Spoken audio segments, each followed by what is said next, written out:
माझं नाव गौरव सर्जेराव आणि मी एक व्यंगचित्रकार आहे की जेव्हा जेव्हा मला कोणी लोक भेटतात आणि हे म्हणतात की तुमचं हे कार्टून मला खूप आवडलं किंवा तुम्ही जे करताय ते खूप चांगलं करताय आणि आम्हाला याच्यातून खरंच खूप कळतंय किंवा आम्हाला खरंच यातून ऊर्जा मिळते, तेव्हा म्हणतो की ती माझी चांगली बाजू आहे. त्याच्यामध्ये अमित शहांना मी मुघल बादशाह दाखवलं, त्यांच्या हातावरती कबुतराच्या रूपात शिंदे होते आणि त्यांच्या तोंडामध्ये धनुष्यबाण होता आणि काली दाढीवाला मेरा लकी कबूतर असं ते टायटल होतं चित्राला.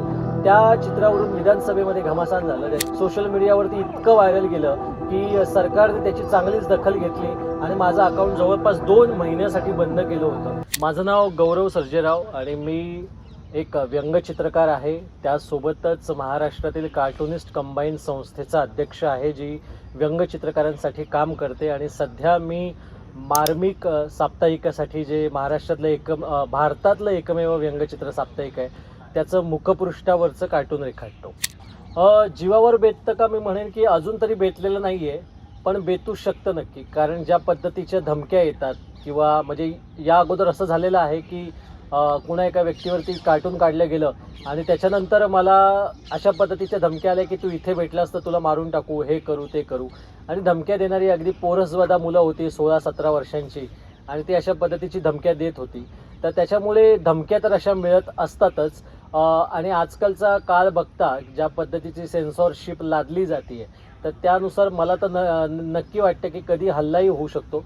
म्हणजे माझ्यापेक्षा ही भीती आमच्या घरच्यांना आणि माझ्या जवळच्या नातेवाईक मंडळींना किंवा जवळच्या माणसांना असते की हे जीवावर बेतू शकतं का. म्हणजे त्यांना जर ही भीती वाटत असेल तर त्यांना या देशातलं वातावरण माहिती आहे, मला असं म्हणायला हरकत नाही. हो, म्हणजे ती सृजनशील जरी कला असली तरी एक जबाबदार व्यक्ती म्हणून, एक जबाबदार कलाकार म्हणून काही नियम असतात जे स्वतःच एक कलाकार स्वतःला घालतो. त्या प्रकारचे जे नियम आहेत त्या नियमात राहून मी कामं करतो. त्यातले काही असे नियम आहेत की मी कुणाच्याही शारीरिक किंवा जो आजार म्हणू आपण एखादा, त्या आजाराची गंमत करणार नाही किंवा त्या आजाराच्या विरोधात मी काही बोलणार नाही. सो हा एक मी स्वतःला घातलेला नियम आहे. जसं की कोणी तोतलं बोलत असेल, कोणी लंगडं असेल, कोणाला कुठला एखादा भयंकर आजार झालेला असेल तर त्याला व्यंग बनवता कामा नये, कारण ते व्यंग नाही आहे. मी त्याच्या शारीरिक व्यंगाबद्दल थोडंफार त्याच्यामध्ये कार्टूनमध्ये त्याचा भाग करू शकतो, पण कोणालाही अशा पद्धतीनं दुखावता कामा नये.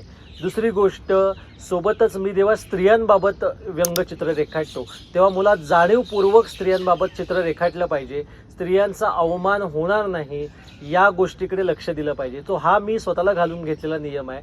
आणि जेव्हा केव्हा मी बोलेन तेव्हा मी कुठल्याही ज्या श्रीमंत ताकदी आहेत त्यांच्या बाजूने न बोलता सामान्यांच्या बाजूने कसा बोलू शकेल याचा मी प्रयत्न करतो. तो अशा पद्धतीने मी हे स्वतःला नियम घातले असं मी म्हणू शकतो. व्यंगचित्रकार म्हणण्यापेक्षा प्रत्येक माणूस कुठल्या ना कुठल्या विचारधारेशी बांधलेला असतो. म्हणजे कोणी किती मोठा माणूस असला तरी त्याची एक विचारधारा असतेच. भलेही तो स्वतःला कधी कधी तटस्थ म्हणवतो किंवा एखाद्या कुंपणावरचा स्वतःला म्हणून घेतो, पण त्याची विचारधारा असतेच. म्हणजे मला असं वाटतं की जर तुम्ही कलाकार असाल तर कलाकार ही एक संवेदनशील व्यक्ती असते, जी इतरांपेक्षा तिला सामाजिक भान जास्त असतं. तर त्यावेळी मला वाटतं की प्रत्येक कलाकाराची ही जबाबदारी आहे की त्याने सर्वांच्या बाजूने राहिलं पाहिजे. सगळ्यांचा विचार, सर्व भावनांचा विचार, ज्याच्यामध्ये मी म्हणेन की सामायिकतेचा विचार केला गेला पाहिजे. म्हणून मी म्हणतो की जसं की पुरोगामी म्हणजे प्रोग्रेसिव्ह विचारांचा कलावंत असलं पाहिजे. कोणी म्हणेल की नाही मग तो राईट विंगचा असू शकतोच ना, त्याच्यामध्ये काय अवघड आहे किंवा ती एक गोष्ट केल्याने काय फरक पडणार आहे. तर मला असं वाटतं जेव्हा तुम्ही अशा कुठल्या तरी फॅसिस्ट ताकदीचा भाग असता त्यावेळी आपसुकच तुम्ही कलाकार म्हणून तुमची ओळख पुसून टाकता. कारण कलाकार संवेदनशील माणूस असतो आणि फॅसिस्ट ताकदी लोकांना दाबण्याचा आणि संपवण्याचं काम करतात. त्यामुळे तुम्ही दुसऱ्या जीवाची पर्वा करणारे असले पाहिजेत, मानव जीवाची तरी पर्वा करणारे किमान असले पाहिजेत आणि त्याच दिशेने तुमची पावलं गेली पाहिजेत. त्यामुळे विचारधारा जर असली तर ती नक्कीच सर्वांचा विचार करणारीच असली पाहिजे. ऑफकोर्स, म्हणजे खरं सांगतो की मी जर मार्मिकचा भाग नसतो तर मला असं वाटत नाही की मी तिखट तोकदार कार्टून करू शकलो असतो. कारण कसं आहे की मार्मिक एक असा प्लॅटफॉर्म आहे जिकडे मी बिनधास्तपणे कुठल्याही पॉलिटिकल फिगरच्या विरोधात कार्टून्स जे माझ्या मनामध्ये आहे ते रेखाटू शकतो. पण जर का मी इतर कुठल्या वृत्तपत्राचा भाग असतो किंवा फ्रीलान्स कार्टुनिस्ट असतो तर हे बोलताना मला 10 वेळा विचार केला असता मी, कारण या देशामधलं वातावरण आता बिलकुल असं उरलं नाही आहे की तुम्ही बिनधास्तपणे कुणावरती टीका करू शकता किंवा बोलू शकता. तर त्याच्यामुळे ही भीती नक्कीच मनामध्ये प्रत्येक व्यंगचित्रकाराच्या असते. आणि ज्या पद्धतीनं नजर ठेवली जाते की कोण काय करतंय, कोण तुमच्या विरोधात रेखाटलं जात आहे, सो ते सर्वांना माहिती आहे की हे कशा पद्धतीनं केलं जात आहे.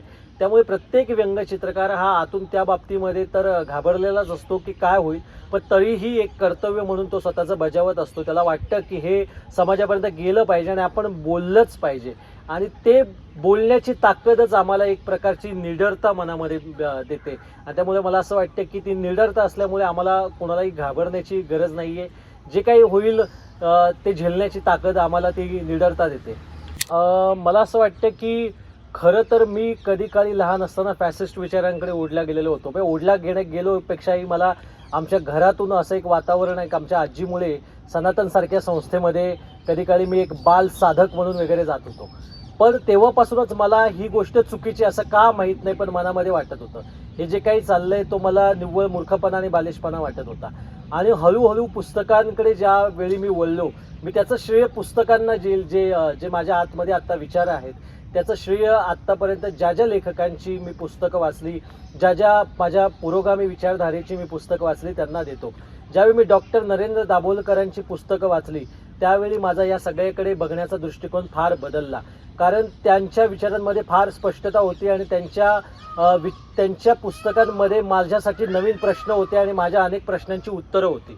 सोबतच जे काही इतर किंवा स्वतः डॉक्टर बाबासाहेब आंबेडकरांची पुस्तकं असतील, तिने माझ्यातला एक जातीयवादी किडा मारायला खूप मला मदत केलं मी असं म्हणेन. सो ही जी काही जातीयवादाची किंवा प्रांतवादाची म्हणा किंवा धार्मिकतेची जी बीजं रुजण्याच्या आधीच खोडून टाकण्यात आली, कारण पुस्तकांनी मला त्याच्यामध्ये हेल्प केली. सो मला असं वाटतं की मी वाचलं म्हणून वाचलो आहे असं मला वाटतं. तर मला असं वाटतं की प्रत्येकाने वाचलं पाहिजे, म्हणजे आपोआपच या गोष्टीचं उत्तर मिळू शकेल आपल्याला.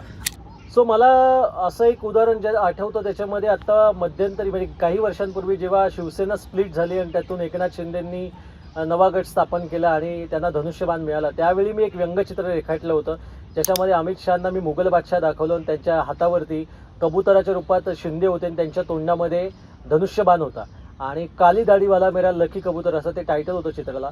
त्या चित्रावरून विधानसभेमध्ये घमासान झालं, ज्याच्यावर ते नितेश राणे, गुलाबराव पाटलांसारखे जे MLAs आहेत त्यांनी यावरती वाद निर्माण केला की अशा पद्धतीनं मुख्यमंत्र्याचं आणि अशा पद्धतीचं गृहमंत्र्यांचं कार्टून कसं काय कोण काढू शकतं. सो अशा पद्धतीचा वाद त्यांनी क्रिएट करण्याचा प्रयत्न केला. सोबतच आत्ताच काही महिन्यांपूर्वी माझं एक डोनाल्ड ट्रम्प आणि मोदींवरती काढलेलं कार्टून सोशल मीडियावरती इतकं व्हायरल गेलं की सरकारने त्याची चांगलीच दखल घेतली आणि माझं अकाउंट जवळपास 2 महिन्यासाठी बंद केलं होतं. आणि त्याच्यासाठी मग मला त्यांच्यावरती एक प्रकारचा प्रेशर आणावा लागला. त्यासाठी मला अनेक माध्यमांनी मदत केली आणि तो प्रेशर क्रिएट झाल्यानंतर माझं अकाउंट सुरू झालं. सो असे वाईट अनुभव आहेत. चांगले अनुभव असे म्हणेन की जेव्हा मला कोणी लोक भेटतात आणि हे म्हणतात की तुमचं हे कार्टून मला खूप आवडलं किंवा तुम्ही जे करताय ते खूप चांगलं करताय आणि आम्हाला याच्यातून खरंच खूप कळतंय किंवा आम्हाला खरंच यातून ऊर्जा मिळते, तेव्हा म्हणतो की ती माझी चांगली बाजू आहे. माझ्या एका व्यंगचित्रामुळे मला असं वाटत नाही की असा खूप मोठा बदल घडतो, पण माझी व्यंगचित्र त्या बदलाचा एक भाग असतात एवढं मी नक्कीच सांगू शकतो. कारण ती व्यंगचित्र त्या बदलासाठी मदत करत असतात, त्या प्रवाहासोबत ती वाहत असतात आणि त्या प्रवाहासोबत ती लोकांपर्यंत पोहोचत असतात. त्यामुळे असा कुठे ना कुठे मी भाग बनलेलो असेल जिथे कुणीतरी अशा विचारांकडे खेचला जात असेल जे चुकीचे त्याला दरीमध्ये ढकलणार आहेत, पण त्या विचारांपासून त्याला परत पाठी आणण्याचं काम कदाचित माझ्या एखाद्या व्यंगचित्राने केलेलं असू शकतं असं मला नेहमी वाटतं. तर त्यामुळे व्यंगचित्र आपसुकच हे काम करत असतात आणि मला एक गॅरंटी आहे की पुढेही ती करत राहणार आहेत. अशा पद्धतीनं माझ्या मते हे अनुभव आहेत माझ्याकडे. सो याच्यामध्ये कसं आहे की सर्वात महत्त्वाचं म्हणजे याच्यासाठी न्यूज वाचणं. मग ते आपण प्रिंट मीडियम असेल किंवा डिजिटल मीडिया असेल, कुठलाही मीडिया, त्यातून न्यूज कलेक्ट करत राहणं, आजूबाजूला काय घडतंय याचं भान असणं. नॉट ओन्ली पॉलिटिक्स, स्पोर्ट्समध्ये काय घडतंय, एंटरटेनमेंट इंडस्ट्रीमध्ये काय घडतंय, इतर सगळ्या रिअल इस्टेटमध्ये काय घडतंय, सगळ्या इंडस्ट्रीमध्ये काय घडतंय याच्या गोष्टींचा बातम्यांचा खजिना तुमच्या डोक्यामध्ये तयार व्हावा लागतो. आणि त्याच्यासोबतच मला असं वाटतं की तुम्हाला मायथॉलॉजी असेल, पौराणिक कथा असेल, इतिहास असेल, भूगोल असेल, बऱ्याच गोष्टी आहेत, त्याचं वाचन अवांतर वाचन ठेवावं लागतं. सो जेव्हा एखादी बातमी मी वाचतो तेव्हा त्या बातमीमधलं मी वाचतो, म्हणजे काय तर त्या बातमीमध्ये मला काही ना काही एखादी अशी गोष्ट सापडते ज्यावरून मी व्यंगचित्र तयार करणार असतो.